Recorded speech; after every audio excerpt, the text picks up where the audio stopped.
Bonjour et bienvenue pour ce match de Coupe de France de rugby. C'est une importance. Allez la France! La passion du sport nous rassemble.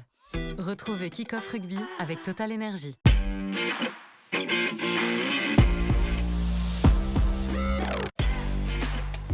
Salut à tous, nous sommes ravis de vous retrouver dans Kick-Off Rugby. On fait corps ensemble pour lancer ce week-end.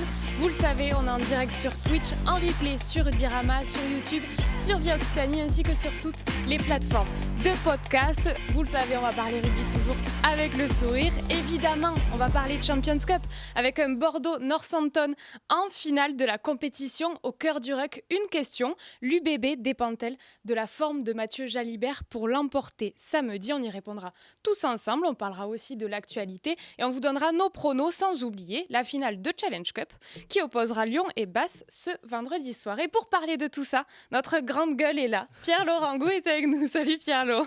Salut Manon, salut Loïc. C'est pas juste parce que tu as écorché le nom des Anglais, je ne m'y lance pas aux répétitions, et là, tu as impeccable. Impeccable, la première. Après, je vous dis pas qu'il y aura pas un petit relâchement sur la suite de l'émission. Mais bon. On va leur scruter ça de près. Loïc est un peu plus discret, mais rassurez-vous, il est tout aussi tranchant. Salut Loïc. Salut Manon, salut Pierre-Lo. Salut. Est-ce que vous êtes prêts pour ce nouveau week-end de rugby, messieurs? Même excité. Finale de Coupe d'Europe, pardon, de Champions Cup. Oui. Oui, maintenant, on peut plus dire Coupe d'Europe. On recevra des mails après, comme à chaque fois. Bon, avant de démarrer, si vous voulez, je vous propose de faire un petit tour d'horizon pour ne manquer aucun rendez-vous ce week-end. Ce jeudi soir, ça commence fort avec le premier barrage de Pro D2. Aix-en-Provence affrontera Soyo-Angoulême. Vendredi, ce sera un derby en phase finale puisque Colomiers retrouvera Montauban. Les deux barrages se joueront à 21h. Pour les finales européennes, continentale. Européenne, je te laisse. Allez, un Challenge Cup, rendez-vous vendredi soir à 21h toujours. Également pour savoir qui de Lyon ou Basse remportera le titre. Le rendez-vous le plus attendu, on a commencé à en parler, se jouera samedi à 17h45. L'UBB affrontera les Saints. Enfin, on n'oublie pas le Castres Clermont. Samedi à 21h, c'est le match de la 23e journée de Top 14 qui a été reporté suite à la disparition tragique de l'ailier fidjien Josiah Raisuke. Voilà pour le petit programme du week-end. On va se régaler, en tout cas, ça c'est sûr. Avant de s'arrêter sur ce qui fait l'actu, je vous propose tout de suite qu'on se lance dans le discours d'avant-match. Comme ça, vas-y. On y rentre. Allez, Motive-nous. c'est parti.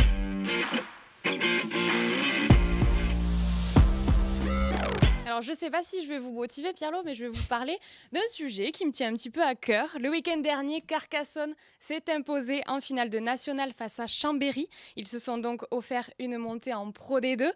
Quelle joie intense quand le talonneur de l'USC, Raphaël Carbou, aplatissait l'essai de la victoire dans les derniers instants. Un essai d'autant plus libérateur qu'il arrivait au terme d'interminables temps de jeu pour Carcassonne.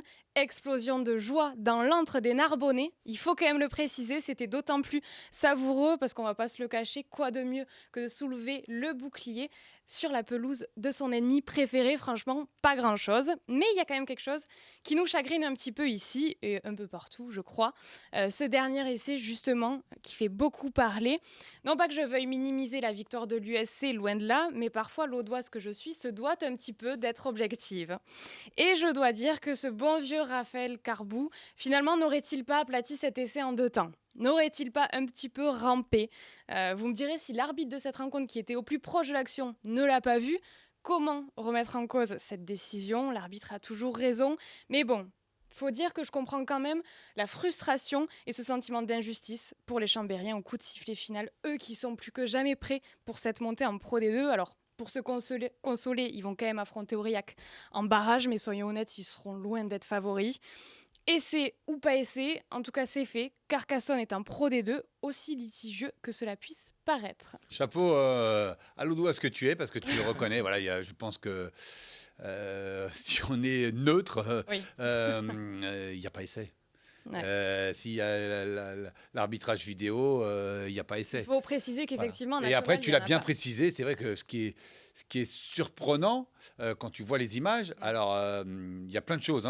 On doit d'abord, je vais donner mon coup de chapeau aux Savoyards parce qu'ils ont eu une belle réaction. Il n'y a pas eu beaucoup de... on n'a pas cherché à tirer sur l'arbitre, il n'y a pas eu de chamaillerie à la suite de ça, tout ça.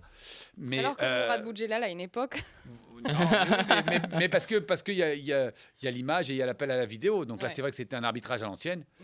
Mais oui, ce qui est surprenant quand on voit les images, et pour moi, voilà, l'arbitre fait une erreur. Je ne remets pas en cause du tout son honnêteté.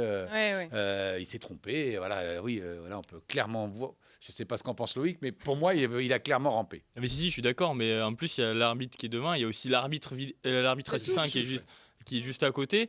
Et surtout, si on veut revenir au truc, pour moi, c'est une erreur parce que le mol avance, il a aucune raison de sortir du mol. Le mol, il allait tout droit.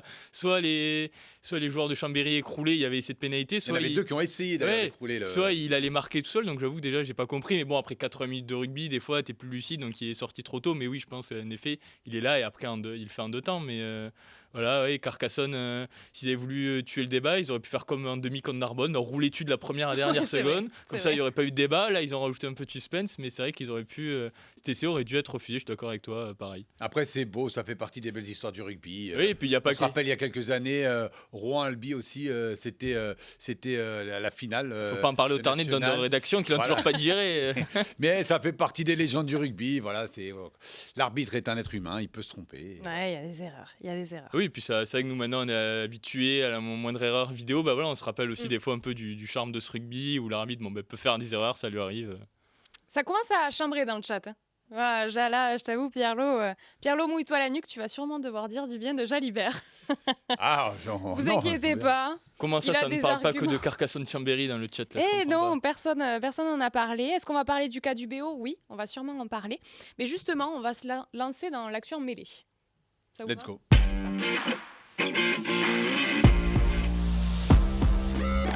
Petit rappel du principe, je vous fais une liste de ce qui a fait l'actualité, vous me dites si on s'y arrête ou non. Dans le chat, n'hésitez pas à participer.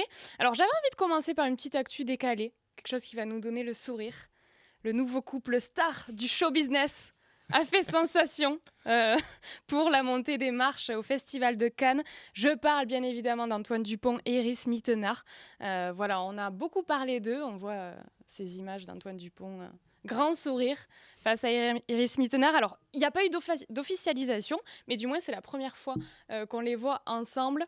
Pierlo, je sais que ça t'a fait sourire et que c'est une actu dont tu m'as parlé quand je suis revenue de vacances. Je veux déjà que Pierlo me prononce le nom de l'ancienne Miss qu'on a vue en photo. Là. Je ne la connais pas, j'ai parlé juste d'Antoine Dupont. Je ne connais que le rugby. Et je plains le pauvre Antoine Dupont, qui est maintenant, c'est son nouveau statut. Voilà, la rançon de la gloire, comme on dit. Il a été, je crois, pour un de ses sponsors au Festival de Cannes, les paillettes. On a eu le droit, nous aussi, à une entrée en scène grâce à Aurélien, digne du Festival de Cannes. On arrive en pleine lumière. Voilà, non, j'ai pas grand-chose à dire là-dessus.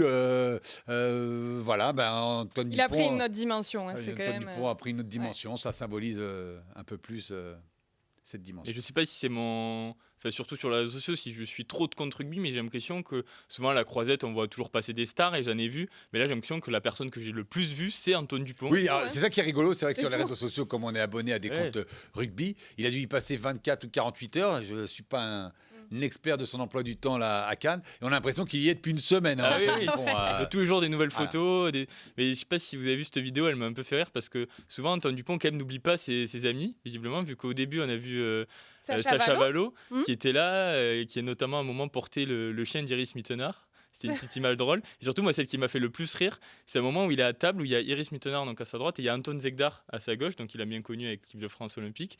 Et on le voit plus rigoler avec Antoine Zegdar que parler avec Iris Mittenard à côté.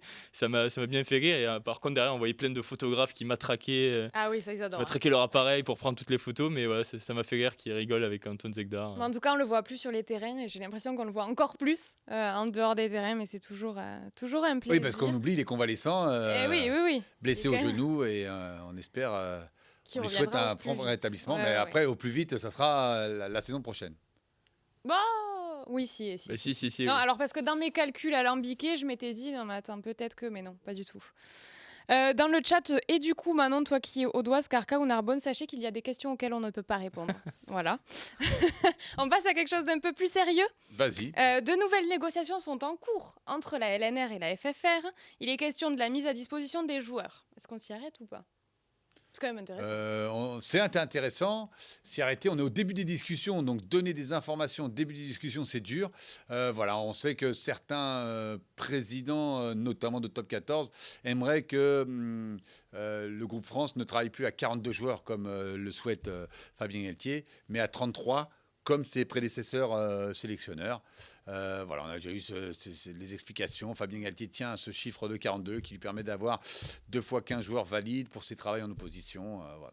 Et en même temps, ce débat, on l'a chaque année. C'était pas revenu en 2025 encore. Fallait bien que ça revienne à un moment. Voilà, comme ça, c'est fait. Ça reviendra en novembre, comme à chaque fois. On connaît la musique. Bon, du côté de la Pro D2, c'est pas trop ça, là. Justement, on parlait de Biarritz tout à l'heure. Que se passe-t-il à Biarritz? Alors, je le rappelle, le BO a été pris par la patrouille lundi. On peut dire ça comme ça. La formation régulation du conseil de discipline a sanctionné le club basque à un retrait de points, mais surtout à une relégation en national. Alors, est-ce qu'on peut... Bon, concrètement, est-ce que Biarritz a une chance de finir en national? Alors Biarritz concrètement a une chance de finir en national. Il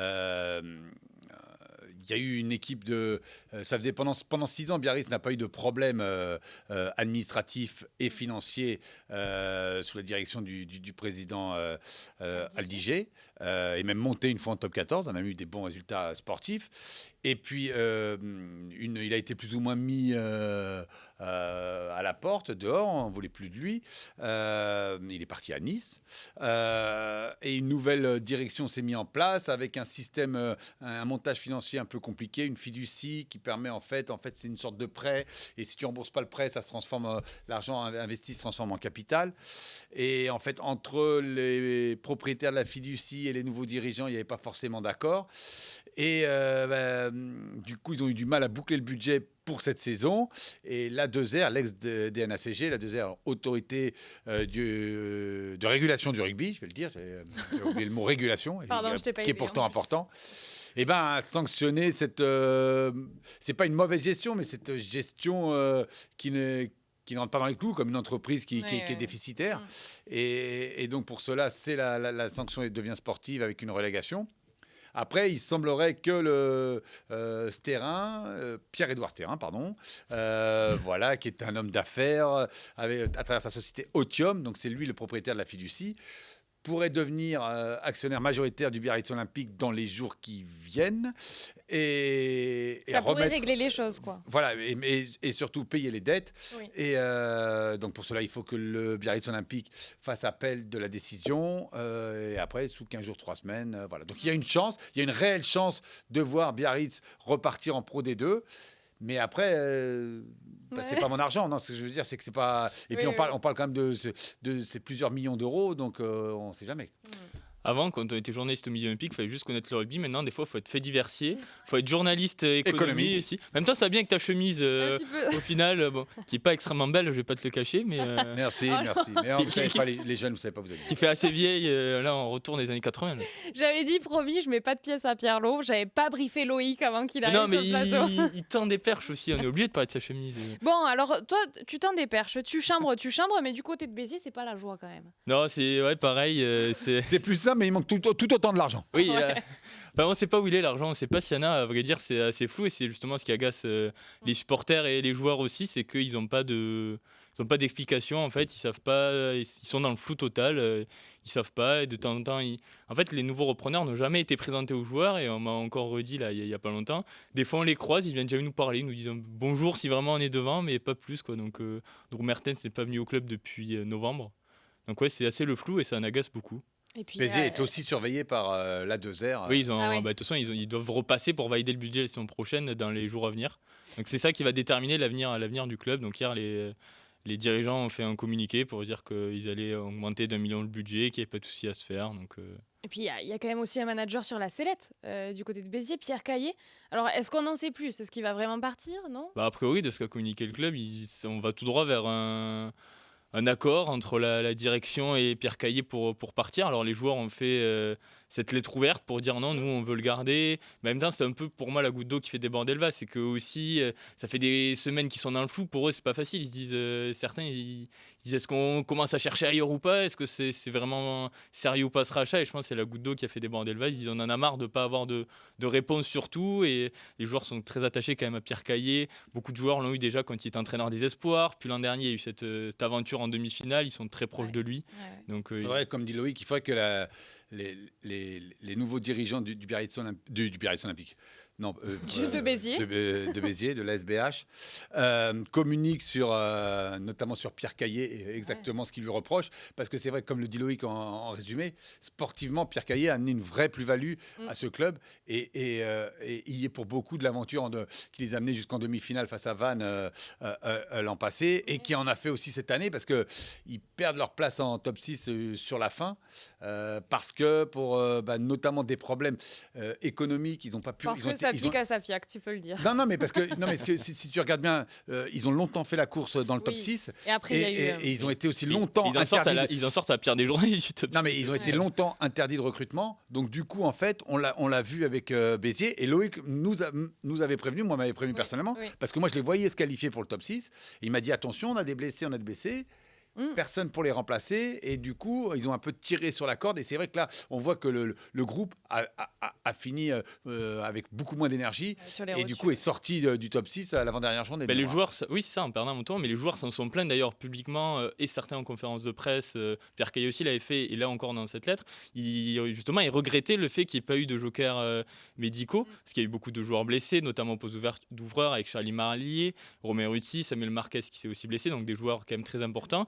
Et en fait, ce qui s'est passé, c'est que le club, l'ancienne direction qui a débuté la saison, avait établi un budget qui était très ric-rac. Et si pour avoir des jokers médicaux, fallait en gros que les repreneurs mettent de l'argent, ce qu'ils n'ont pas fait, et ça a fortement agacé les joueurs. Ils sentaient que la qualif pouvait leur échapper parce qu'on tirait beaucoup sur la corde de certains joueurs, et donc il y a eu des blessés. Et en fin de saison, ils n'avaient plus de gaz, à l'image de la deuxième mi-temps contre Montauban, où on voit qu'ils sont RNT, quoi. Béziers a été toute la saison ce qu'on appelle en procédure de recrutement contrôlé, ce qui veut dire en fait une interdiction de recrutement, parce qu'en fait à chaque fois qu'ils ont proposé un dossier pour un recrutement d'un joker médical ou un joueur supplémentaire, la 2R lui demande ok d'accord, mais où sont les fonds, où sont les garanties financières à côté de ça, et comme l'a bien dit Loïc, il n'y en avait pas, donc à chaque fois ils ont reçu une fin de non-recevoir. Comme c'était sur Rugby Rama, d'ailleurs j'en profite, Oliver Cowie, le centre de Toulon, qui a été Oscar Espoir, je fais beaucoup de pubs, t'as vu, c'est beau, je suis corpo, devait arriver à Béziers en janvier. Pierre Caillé et Pierre Mignoni s'étaient mis d'accord, mais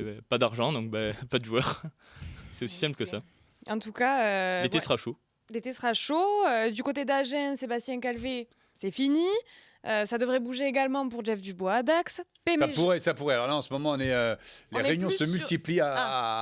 Il y a plus de suspense pour Jeff Dubois à Dax que pour Sébastien Calvet. Après, Agen, il paye un peu une saison. Il était arrivé à l'intersaison dernière. Agen est un des plus gros budgets de Pro D2. Se doit de jouer la course au top 6. Ils l'ont pas été du tout. Et ils ont joué le maintien la dernière journée. Mais ce qui est bizarre, c'est qu'ils devaient le conserver, non, Sébastien Calvé? Oui, mais la communication officielle, c'était ça. Entre-temps, oui, mais comme tu l'as dit, il y a les mots communication officielle. Il y a la communication officielle et puis il y a l'information. Et donc voilà, et avec, on se doutait que l'attelage, parce qu'il y a Mauricio Ricciardo qui revient à Agen, donc il n'y avait pas la place pour 2 numéros 1. Oui. Pardon, désolé, j'étais en train de lire le chat. Et du côté, alors... aussi une grosse info, Péméja qui s'en va de Nevers, alors qu'il devait prendre de la hauteur et rester... Alors, ça faisait partie des hypothèses. Notre collègue David Bourniquel pourrait en parler mieux que moi, mais ça faisait déjà 12 à 15 mois qu'en fait, à la fois Nevers et à la fois Xavier Péméja, comme tu l'as dit, cherchaient soit à prendre de la hauteur, soit à tourner la page, réinsuffler un souffle nouveau. Ils ont fait de l'excellent boulot. Ils ont installé quand même Nevers parmi les places fortes de cette Pro D2. Ouais. Et Xavier Péméja, tu me prends un peu tu cours. Non, mais je ne sais pas depuis combien d'années il est à Nevers, mais ça faisait un certain temps. C'est pas 9 ans il monte en 2000. J'exagère, je pense. Ça doit faire pas loin de 10 ans, je pense. Toi, tu as une collection internet, donc tu vas pouvoir retrouver. Donc, Je pense que voilà, on arrivait en fin de cycle et Xavier Péméja a fait de l'excellent travail. Et, il est arrivé en 2016. Et voilà, et on peut donner une petite info à Kick-Off Rugby. Il devrait rebondir à Albi. L'info, elle est de David Bournickel. Oui. Voilà, elle est pas On va l'inviter la prochaine fois. Il prendra ta place la prochaine fois, il a des infos. Il faudrait faire une émission avec David. Pour compléter tes propos, c'est que déjà l'été dernier, s'était posé la question. On nous avait dit attention, peut-être il partirait. Et là, je pense qu'avec cette saison où à la trêve, il luttait pour le maintien, je pense que c'est une saison plus éreintante. Il avait posé sa démission, on se souvient, après une défaite à Biarritz, il me semble. Démission refusée. Au final, il a terminé la saison. Il avait réussi quand même à travailler sa succession avec notamment Conny Basson, qui est un ancien joueur de Nevers, qui était parti à Lyon et là qui revient. Donc je pense qu'il a vu que tout se passait bien. Et même si tu regardes les résultats, la trajectoire des résultats depuis 3 ans, même si l'an passé ils étaient encore en phase finale, ça reste. Non, l'an dernier ils n'étaient pas en phase finale. Il y a la dernière journée, il rate de rien. À domicile, voilà, tout à fait. Voilà. Face à Dax. Un Pro D2, c'est pas la joie. Alors, dans le chat, on nous dit, dans les actus qui sont intéressantes aussi, Petsamou. Oui, le Bordelais. Alors là, on monte en J'ai top toujours 14, du mal. qui va jouer la finale de Champions Cup ce samedi. Qui s'en va de l'UBB. Voilà, ça fait. Il paye le dommage fait. Pour l'UBB. C'est dommage pour l'UBB, c'est un excellent joueur. Il est titulaire. Mais il faut savoir ce qu'on veut aussi. Il y a une politique mise en place et un règlement, les fameux joueurs dits GIF. Et bon, donc voilà, il faut respecter ces quotas de joueurs issus de la formation française. Oui, Pitsamou est un excellent joueur et il mériterait une place en top 14. Mais Loïc le prendrait volontairement à Béziers. Je pense qu'il y a des clubs top 14. Je ne souhaite pas d'arriver en pro. Béziers, déjà, il faudrait qu'il ait de l'argent. Oui. Là, mais il a 33 ans, il 33 ans aussi, donc il n'incarne pas le futur et il a surtout un salaire assez conséquent. Donc au moins, Bordeaux a dû faire des choix et forcément, quand tu es non-GIF, c'est plus difficile. Mais c'est vrai qu'on peut être surpris que certains clubs en France, parce qu'il a dit dans une interview qu'il voulait rester en France, mais après il a aussi eu cette proposition qui lui a été faite de réintégrer la sélection. Là, il est bien parti pour jouer contre les Lions avec l'Australie cet été, donc c'est quand même intéressant. Et peut-être pour lui même, le mondial 2027 à domicile en ligne de mire, je pense qu'on a dû en parler. Donc il a signé au Waratahs. Il a signé au Waratahs. C'est quand même intéressant. C'est un vrai mouvement de fond qu'évoque Loïc. C'est que les joueurs étrangers non GIF passés 30 ans, avec un certain statut, donc un certain salaire, et ben maintenant les clubs français se posent vraiment la question, et pareil, parce qu'en plus il y a le salary cap aussi qui vient se combiner là-dessus, et donc d'une certaine manière tu t'octroies en écartant un joueur étranger, tu t'octroies un quota supplémentaire de joueurs GIF, et puis tu fais des économies salariales. Et je pense à Cassim de Bayonne aussi qui pourrait faire encore les beaux jours de clubs de top 14. Je suis persuadé qu'il y a 5 ou 6 ans encore en arrière, il aurait retrouvé un club très facilement en top 14. Il va peut-être rebondir à Biarritz là en Pro D2, mais Bayonne est obligé de le lâcher un peu pour les mêmes raisons que Bordeaux. Le chrono est terminé, messieurs. On a fait nos 15 minutes d'actu en mêlée. Ça va, on a été bon. Ah oui, franchement. L'actualité était présente. Oui, il y a on a des su choses en parler, Il y a des choses à dire. On va passer au cœur du ruck. Allez, on va mettre les mains dans les rucks.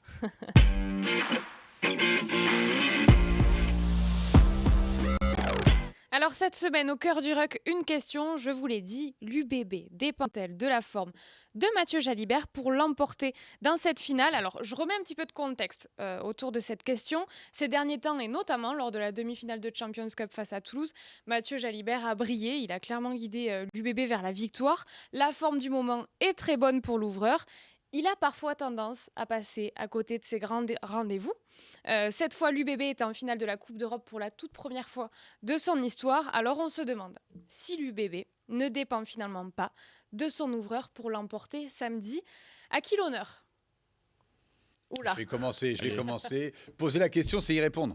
Oui, l'UBB, elle dépend. Le premier sacre de l'UBB et le titre européen ou de Champions Cup dépendent de la prestation, pour moi, de Mathieu Jalibert et de Louis Bielbarré. Et oui, tu as raison, on avait l'impression que ces dernières années, à chaque fois qu'il y avait un très grand rendez-vous, pour différentes raisons, des fois sur blessure, tout ça, Mathieu Jalibert passait à côté du sujet. Et on a pu, moi le premier, être très sévère et je ne change rien en mon jugement jusqu'à avant la demi-finale Bordeaux-Toulouse au Matmut Atlantique. Où là clairement il a été plus que brillant. Voilà, on a la chance d'avoir des images de cette rencontre où on a vu un très grand ouvreur, un ouvreur de classe internationale, avec toute la panoplie que sait faire Mathieu Jalibert. À la fois un excellent attaquant, ça on le sait, il a le talent pour ça, mais il a su aussi, et c'est là où il m'a surpris, gérer aussi les temps faibles de Bordeaux. Voilà, on pourra quand même quelques petites, même si je sais que c'est la mode de dire que maintenant c'est devenu un très grand défenseur, n'est pas Thierry du Sautoir qui veut quand même, mais voilà, donc oui, samedi en fait, il aura un rôle très important parce que c'est de nouveau un grand match et on l'attend en espérant qu'il soit au rendez-vous pour les Bordelais. Abbesse. Bah, je suis tout à fait d'accord. Là, j'aurais cette action parce que j'ai la chance de travailler sur ce match. Et l'action, justement, qu'on a vu où ça se termine par un essai de Pizamou. Et là, on le voit bien. À la base, ça va très vite. Il n'y a aucun surnombre. Il est quand même entouré de 5 défenseurs. Alors, il déborde très vite Dorian Aldeguerri pour des raisons de vitesse qui sont plutôt évidentes. Mais il y a quand même beaucoup de. Il n'y a qu'un Bordelais, je ne sais plus qui c'est, qui est sur l'aile à droite. Il y a quand même 5 Toulousains autour de lui. En feintant la passe, il arrive à retrouver l'intérieur. Il retrouve son soutien en plus derrière. Et c'est là qu'on voit quand même quel magnifique attaquant il est. De toute façon, une équipe de Bordeaux, on ne peut pas la brider, cette équipe, au final. Alors, c'est vrai, comme tu disais, il a vachement travaillé sur. Et lui-même nous le disait d'ailleurs après le match, qu'il avait travaillé sur ses points faibles, qu'il fallait encore qu'il travaille là-dessus, que c'était un peu son défaut. Mais franchement, cette équipe de Bordeaux, de toute façon, elle va toujours jouer au rugby. Et là, c'est pas parce que c'est une finale qu'elle va se brider, que dans son camp, elle va jouer au pied dans le camp de Northampton. Donc Bordeaux, d'ailleurs, en termes de mètres parcourus en Champions Cup, c'est la meilleure, bien sûr. En termes de franchissement aussi, devant toutes les autres équipes, notamment devant Northampton et Toulouse. Donc c'est grâce à Mathieu Jalibert. De toute façon, une équipe qui joue, c'est grâce à son numéro 10. Donc comment dire le contraire? Tu as révisé les stats, je sens que tu vas rouler sur Pierre Laurent pour le vrai ou faux. Bon. Après, il faudra quand même qu'ils défendent parce que Northampton a quelques qualités, notamment chez les attaquants. Et donc, il faudra quand même qu'ils se brûlent un peu les épaules. Voilà, il suffit que je le dise pour qu'on voit un plaquage de Mathieu Jalibert. Comme quoi, il sait faire quand il veut. Non, mais là, après, Northampton a son 8 qui normalement sera forfait, Augustus. Tout à fait. Et puis Northampton, c'est quand même une équipe qui n'est pas extrêmement frontale. C'est une équipe qui, d'ailleurs, ressemble beaucoup à Bordeaux, qui aime beaucoup déplacer. Moins talentueux. Et ça va quand même moins vite. Ah, attention, qu'on le Leinster en demi, je ne sais pas si tu avais la demi, ça allait très vite. Ça allait très très vite. Mais c'est peut-être, ils ont peut-être réussi leur momentum, leur match de l'année au Leinster à Dublin. D'accord avec toi, mais justement, le fait, il va être visé, mais moins parce qu'il n'y a pas un gros centre énorme qui va lui rentrer dedans ou un troisième ligne 8 qui va être décroché. Vraiment, pour le viser, lui rentrer dedans. Donc, il devrait être plus confortable pour lui parce qu'après, tout ce qui est plaquage en poursuite ou quoi, ou là, ou ce plaquage-là où il met la pression, il sait le faire. C'est vraiment des fois où c'est des mecs qui viennent lui rentrer dedans, comme d'autres joueurs d'ailleurs, ou comme quand c'est Thomas Ramos, quand il y a un gros porteur qui vient lui rentrer dedans, il ne plaque pas très souvent. Quoi. Oui, bien sûr. Pierlot, pour résumer un petit peu ce que tu disais, donc pour toi, si Jalibert fait un mauvais match, Bordeaux perdra. Ah oui, tout à fait. Voilà, si Jalibert rate son match... on doit tout lui mettre sur les épaules? Non, on ne doit pas tout lui mettre sur les épaules. Le rugby est un sport éminemment collectif. Mais je crois que c'est lui qui le disait. Voilà, il joue à un poste ultra stratégique, demi d'ouverture. La charnière est très importante en rugby. On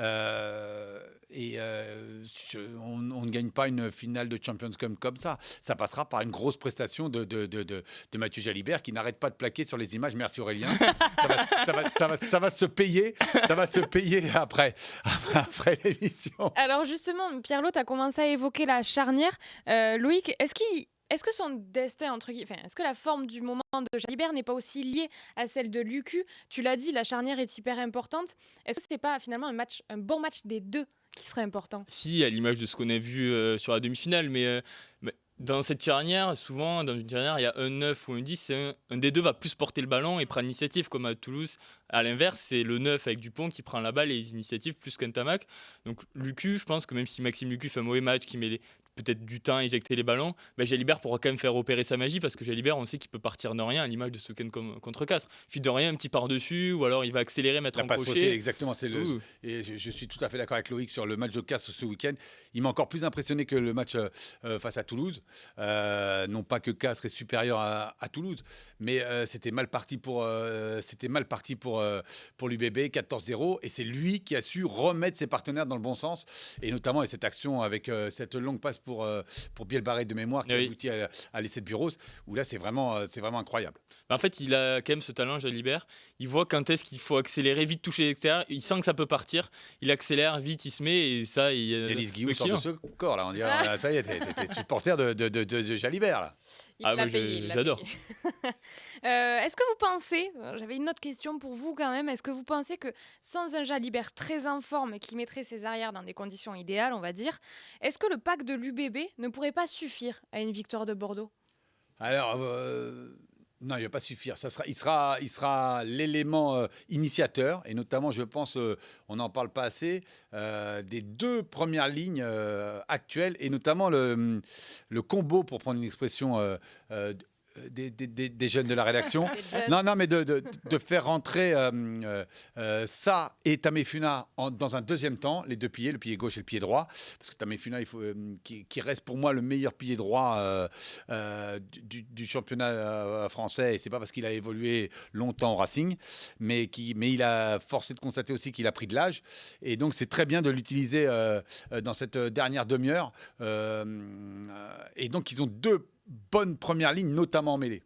Et en mêlée fermée, mais aussi du coup, ils font du boulot dans les rugs, dans les mêlées ouvertes, dans la guerre au sol. Donc ils ont vraiment 2 très bonnes premières lignes. Et déjà, on l'a vu en demi où Tameifuna rentre à la fin et marque. Mais de toute façon, tu sais que si tu as une mêlée décisive à 79e, si tu as Tameifuna, c'est quand même beaucoup plus simple pour la remporter. Surtout que et maintenant, on le voit dans le rugby, tu peux refaire rentrer les mecs, mais là, tu sais qui sera sur le terrain. Pas en Coupe d'Europe, attention, pas en Coupe d'Europe. En top 14, oui. C'est pas le principe que j'allais finir. Changement, hein. J'allais dire justement en top 14 on peut, mais là en Champions Cup on peut pas, donc c'est encore plus important de l'avoir sur le terrain.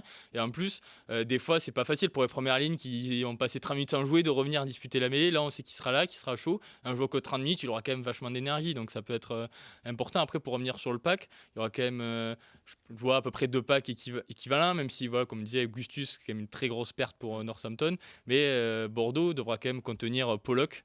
Ouais. Qui peut quand même faire de sacrées choses, que ce soit offensivement ou défensivement. L'image contre le Leinster où il marque un essai de 50 mètres, il finit meilleur plaqueur de la rencontre. Oui. Il va falloir le contenir. Cette année, en 4 matchs contre les Français, c'est 6 essais. Pollock. Il a vraiment bossé ses stats. C'est monsieur Stat là aujourd'hui.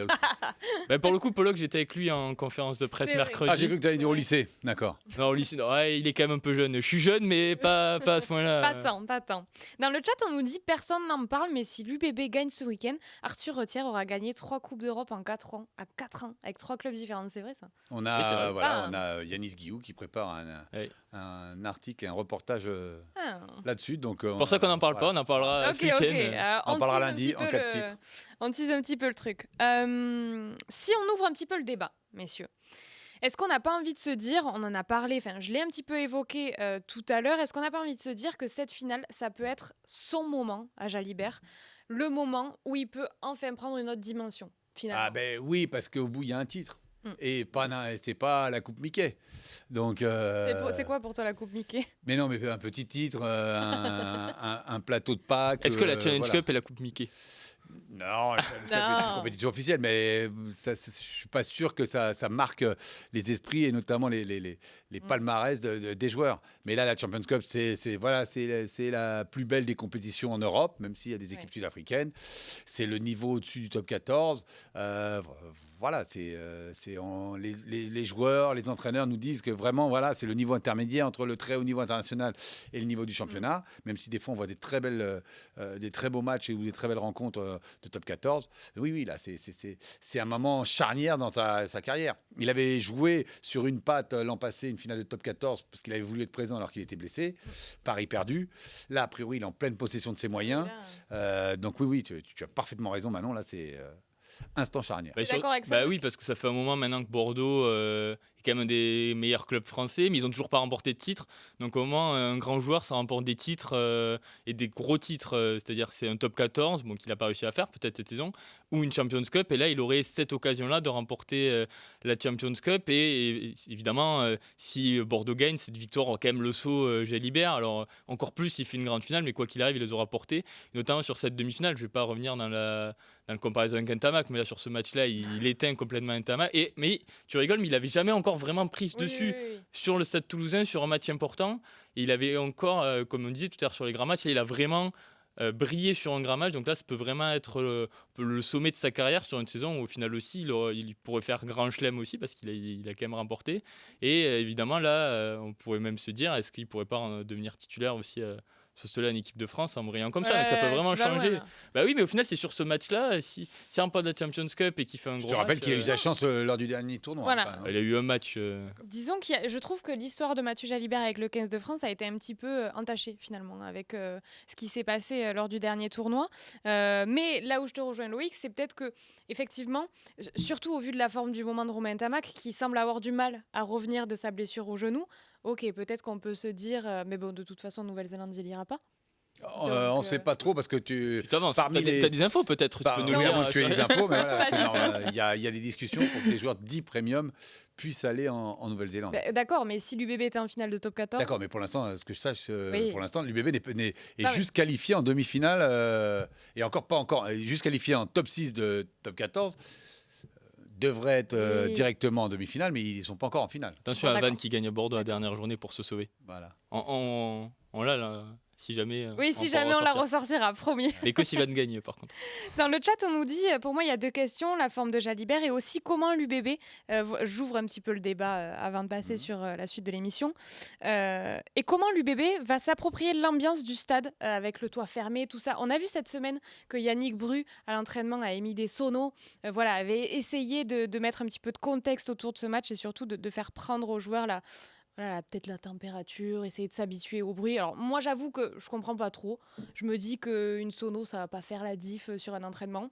Mais bon, soit. Je sais pas ce que vous en pensez. Là, c'est le moment où je pousse un peu mon coup de gueule. C'est que les Bordelais se disent meilleur public du monde. Il y aura que 2000 Bordelais en finale de Coupe d'Europe, ce qui est historique pour eux quand même. Et alors à la place des Quinconces, ils seront 20 000, etc. dans Bordeaux.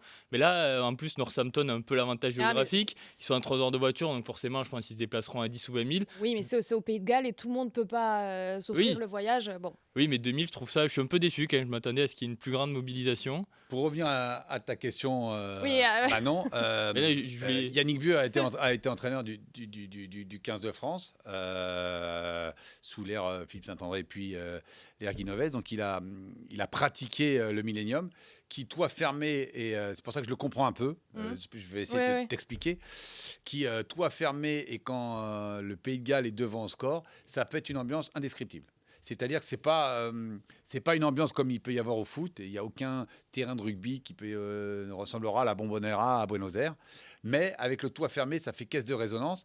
Et tu peux, avec les chants, ne plus t'entendre, ne plus pouvoir communiquer avec tes partenaires quand ils sont relativement éloignés. Et donc, ça se fait pour habituer un peu ces joueurs à avoir une sorte de pollution sonore. Il a mis en place cette semaine. Et moi, je trouve ça plutôt bien joué pour s'habituer. Ils auront peut-être une bonne surprise parce que, comme le relate Loïc, il n'y a que 2000 Bordelais. Et puis, avant de remplir le Millennium, parce que Northampton, ce n'est pas la plus grande ville d'Angleterre, même s'il y a, Loïc nous annonce 20 000 Anglais, s'ils sont un peu plus de 10 000, c'est déjà pas mal. Et ça fera quand même pas mal de bouchons sur la M4, l'autoroute qui va d'Angleterre à Cardiff. Mais oui, ça peut... c'est un élément parce qu'en fait, il faut savoir que, contrairement à Toulouse, contrairement maintenant à La Rochelle, Bordeaux est quand même relativement novice dans la préparation de ces matchs. Et moi, je trouve que c'est plutôt bien joué de la part de Yannick Bru d'avoir appuyé sur cette corde-là. C'est de la prévention. Voilà. Et surtout qu'il a beaucoup quand même de jeunes joueurs dans son effectif qui ne sont pas forcément encore rodés aux grands stades, aux grandes ambiances. Donc comme tu dis, je pense que c'est plutôt judicieux pour que le jour du match, il y ait le moins d'inconnus possible. Et je pense justement là-dessus, ils ont travaillé, c'est là peut-être qu'on voit la différence avec la finale de l'année dernière, où ils prennent un peu d'expérience, que ce soit les joueurs aussi, dans l'approche de ces grands rendez-vous-là. Et ça, c'est ces petits détails qui en font partie. T'avais pas fini tout à l'heure, tu voulais dire quelque chose sur les supporters bordelais? Non, j'allais enchaîner sur le fait d'expliquer pourquoi c'est ce que t'allais enchaîner. Bon, d'accord. Je voulais pas te couper la chic comme ça parce que Pierlot prend souvent le dessus, mais je sais redonner la parole à Loïc quand il faut. Bon, écoutez, je crois qu'on a fait le tour de ce débat. Quand même, on a même encore plus ouvert le sujet. Donc pour vous, Jalibert... Enfin, l'UBB, plutôt, dépendra de Jalibert. Oui, dépend de Jalibert. Elle dépend déjà de Jalibert. Oui, dépend déjà, on est d'accord. Est-ce que ça vous dit qu'on passe au jeu? Allez. Comme ça, on se détend un peu avant les pronos. Si on te dit non, on te met dans la mouise. Non, mais on le fera quand même. Oui, voilà. Alors, oui, alors. C'est une dictature qui coffre rugby. Allez, on y va.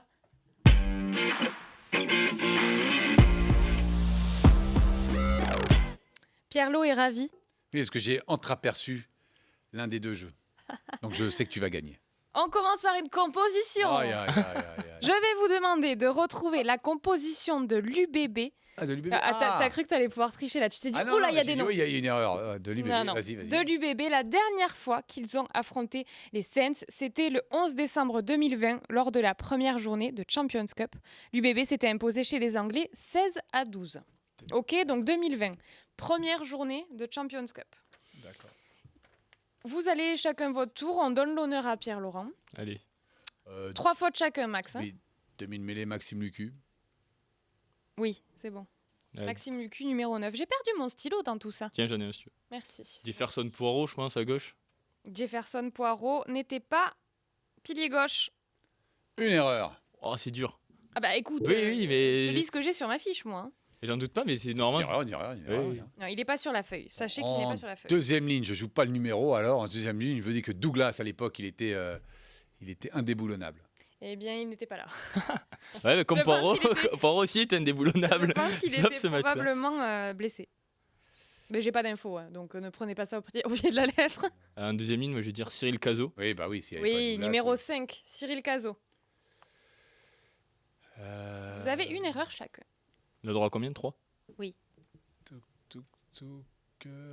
À l'arrière, il n'y avait pas encore Bureau, donc je vais dire Ducuin peut-être. Pas là, non, mais non.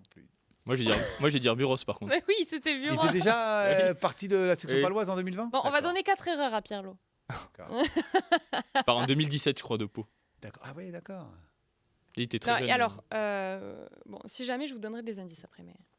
Ah, Loïc. Non, j'ai dit Buros. Ah oui, t'as dit Buros, donc c'est à toi. Bon, Tu me dis si il vous avait avez- quitté le Racing, Bentamefuna. Oh là Pied droit. là. Oui, alors, il était remplaçant. Bon, on les Ça compte, les passe. remplaçants. Bentaillon Ifuna, oui, oui, oui. Si vous avez besoin d'indices, vous me demandez. Je vais dire Clément Ménadier. Clément Ménadier, je l'ai vu, il était remplaçant numéro 16.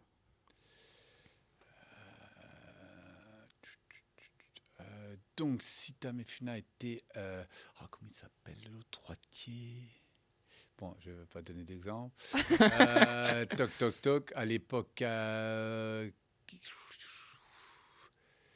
Bon, c'est très long là, Pierre-Lot. Bon, allez, on va... en 2020, il y avait déjà Jalibert en 10. Il y avait déjà Jalibert, il n'était pas en 10, mais il était sur le banc. D'accord. Donc, numéro 22, c'est bon.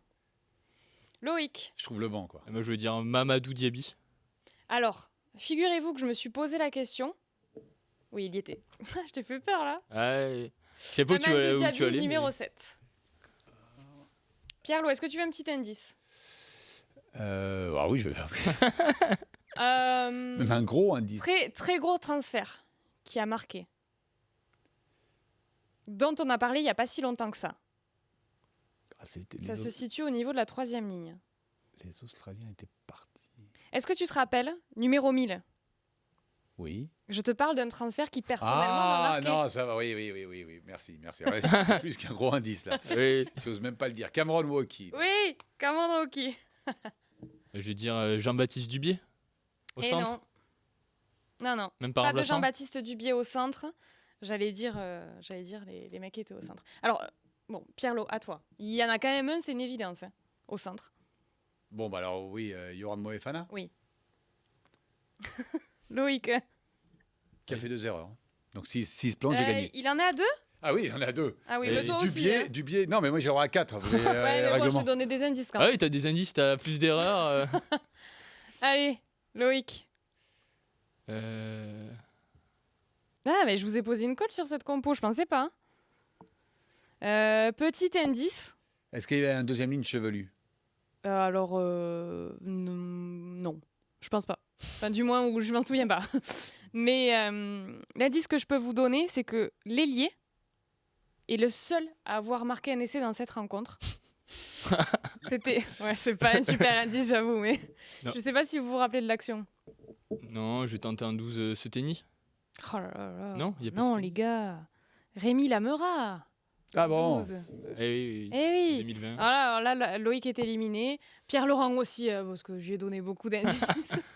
Allez, je te laisse une dernière chance là. Tu m'en sors un comme ça, et si tu l'as, bah, t'as Non, mais gagné. si tu l'as. Si, si la... Ah oui. Bah si. Ben, mon chevelu, Jolmes.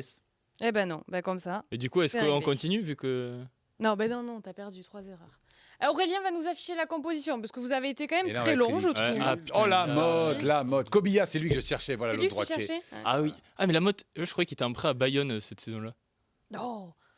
Mais toi, tu te rappelles de trucs. La Botica qui est maintenant, c'est celui qui est à Soyo. Et alors, Santiago Cordero, Santiago Ah, Huberti, il l'Argentin, était- le seul à avoir marqué sur une pénalité, une transformation, non, sur une pénalité manquée de Jalibert, il récupère, il marque.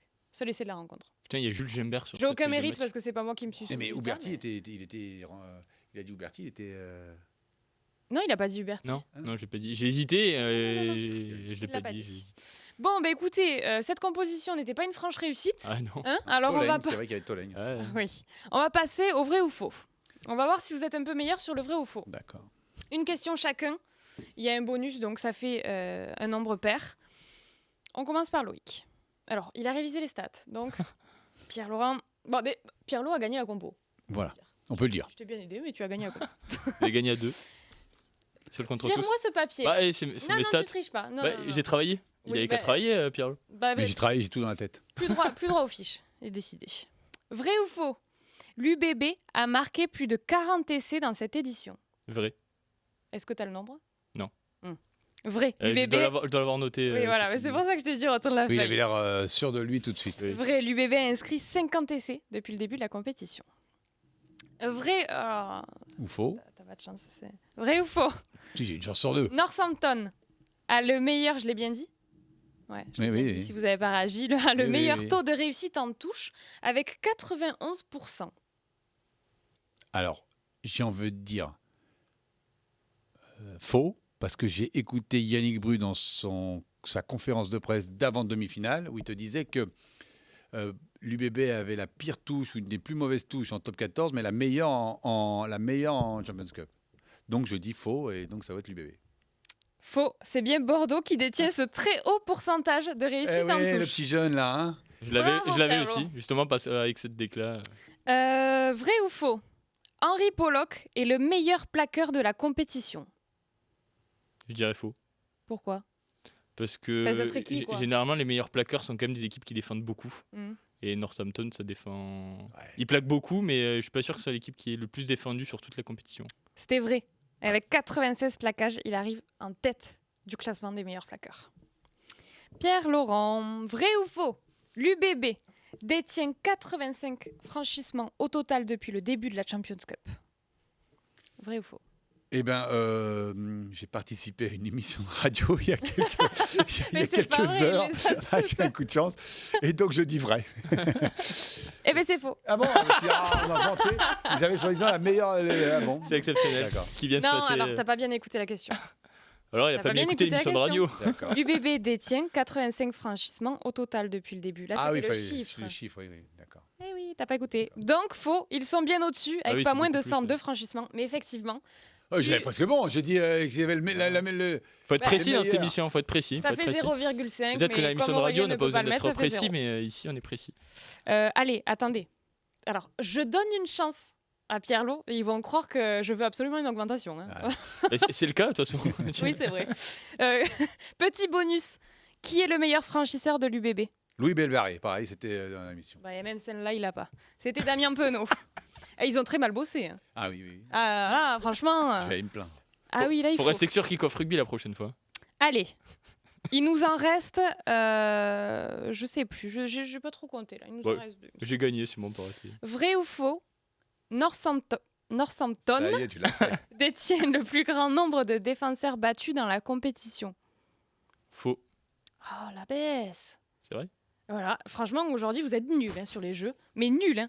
Non, mais là, Vrai. c'est super pointu, là. Bah, ça On va va. faire bac plus 12 en rugby, hein. Mais est-ce que vous pensez vraiment que j'aurais pensé à cette question en disant... bah, non. Bon, vrai. 213 défenseurs battus pour les Anglais. Pierre-Lot, Vas-y. vrai ou faux? Jack Willis devance Henri Pollock dans le nombre de turnovers gagnés. Ah, je Depuis le pense début de que la c'est compétition. vrai parce que Jack Willis c'est quand même, c'est un des rares. C'est un des rares. Non, c'est faux. Alors donc C'est c'était pas vrai. Northampton. En fait, t'es amoureuse de Northampton, donc il faut toujours répondre Northampton. Northampton, Northampton. Faux, c'est bien Pollock qui est devant et de loin. 18 turnovers gagnés contre 10 pour le Toulousain Jack Willis. Il est fort. Dernière question pour Loïc. Northampton. Comme tu as eu comme tu as eu un bonus, on laisse la dernière à Loïc pour vous départager. Vrai ou faux, l'UBB fait partie des 3 équipes qui ont un taux de réussite de 100% en mêlée. Vrai. Vrai ou T'es sûr, Vrai hein? Oui. T'es sûr? Oui. T'as bossé la stat? Non, mais Tu sens que c'est vrai? celle-là, je l'ai pas bossé parce que j'avais bossé que les statistiques offensives, mais je dis vrai quand même. C'est vrai. Ah non, c'est faux. Ah bon. Pardon. Même moi, je m'en mêle les pinceaux. C'est faux. C'est Trévis, le Racing Et Northampton. et Glasgow. Il y a le Racing quand même. Bon, en même temps, ils n'ont pas joué les phases finales. Mais... Non, voilà. Bon, En même voilà. temps, on risquait pas de perdre de mêlée. Et je trouve ça fou qu'il y ait 3 équipes à 100% de réussite en mêlée quand même. Enfin, alors, je suppose que la stat, c'est sur les mêlées. Leur Oui, mêlée. mais c'est comme tu l'as dit, quand tu joues pas les phases finales, tu joues que 4 matchs. Effectivement. Donc, mais bon, quand même. Bah, d'ailleurs, les 3... Non, Glasgow n'a pas joué les phases finales, non. Si. S'il faut aller- Édimbourg, si, ils font la... Il me semble. C'était quoi ta question sur les franchissements là? Alors... C'était pour moi, alors. Non, c'était moi. C'est quoi le nombre de franchissements que t'as? J'ai 102. Oui, c'est ce qu'elle a dit. 52, c'est ce ouais, qu'elle a c'est dit. ce que j'ai dit. C'est- Tu pensais que t'allais C'était quoi, me piéger c'était sur mes déf- stats? défenseur, Non, mais non, 85. Non, non, C'est c'était défenseur 85. battu moi alors? Oui, c'était défenseur. Ah oui, j'ai confondu avec franchissement, c'est pour ça. On termine cette émission, il nous reste un petit peu de temps avec les pronos, comme d'habitude. Allons-y. Les Allez, fameux. c'est parti.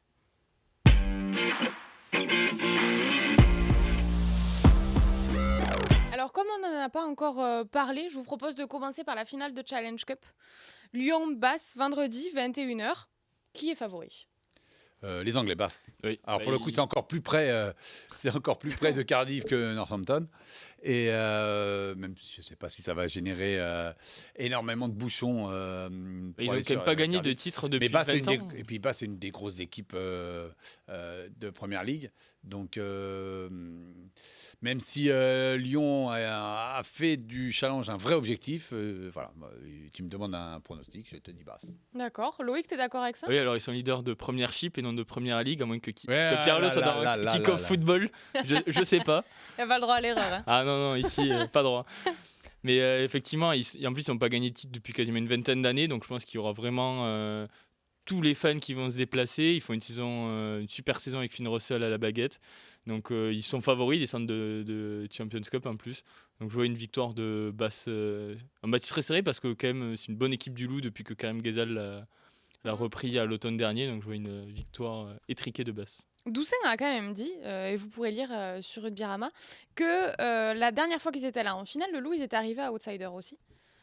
Et qu'il avait gagné, si je me trompe pas. Ouais, c'était contre Toulon en Voilà. 2022. Donc bon, on peut peut-être espérer un petit peu pour nos Français. Ok pour ce prono, messieurs. On passe à UBB Northampton. Nickel. Bravo. Nickel. On y arrive. Bon, on y arrive, on a beaucoup parlé de ce match. Maintenant, on se lance là. Un prono précis. Une victoire relativement large de l'UBB. Pas mal de points. 32-17 pour Bordeaux. Alors, tu penses vraiment? Alors, je sais pas, je relance. J'ai l'impression ok que j'ai dit Non, une non, énormité. Non, je relance. Quand même, On Tu a dit penses qu'il fallait qu'ils toujours vont dire passer au- Northampton, Pierre-Le. T'as pas dit tu Northampton. penses qu'ils vont passer autant de fois la défense des Anglais? Oui. Ouais, ok.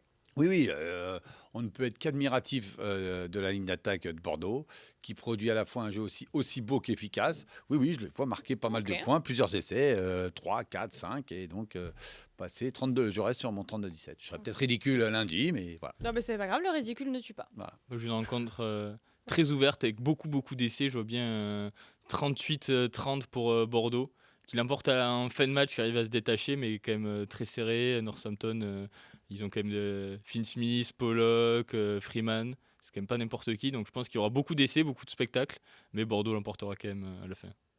Alors, moi, je sais pas si c'est parce que je suis superstitieuse. J'ai très envie que l'UBB gagne ce premier titre.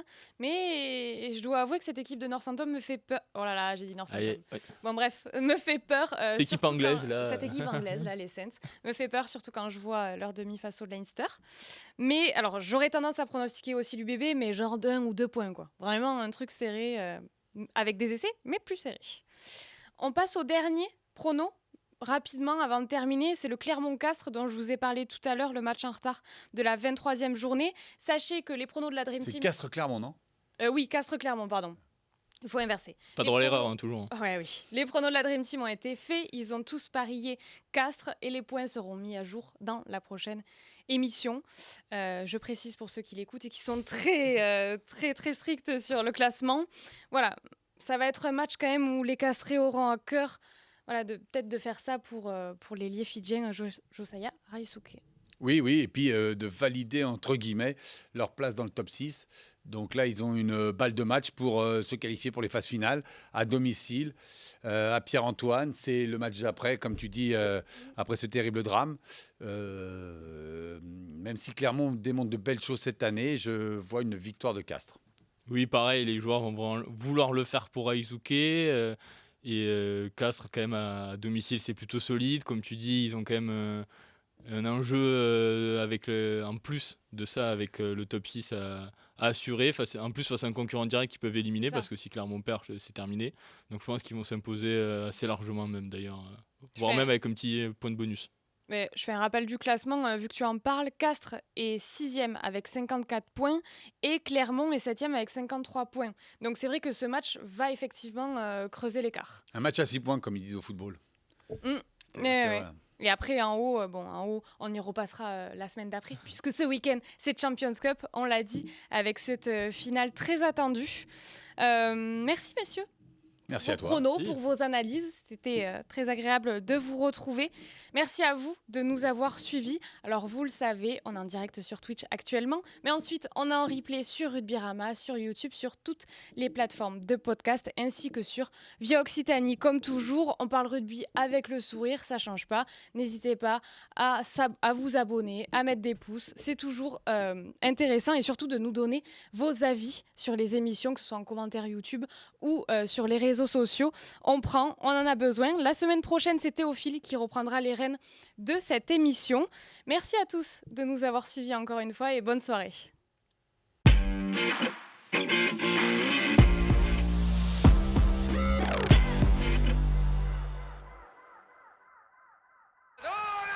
à la dernière minute.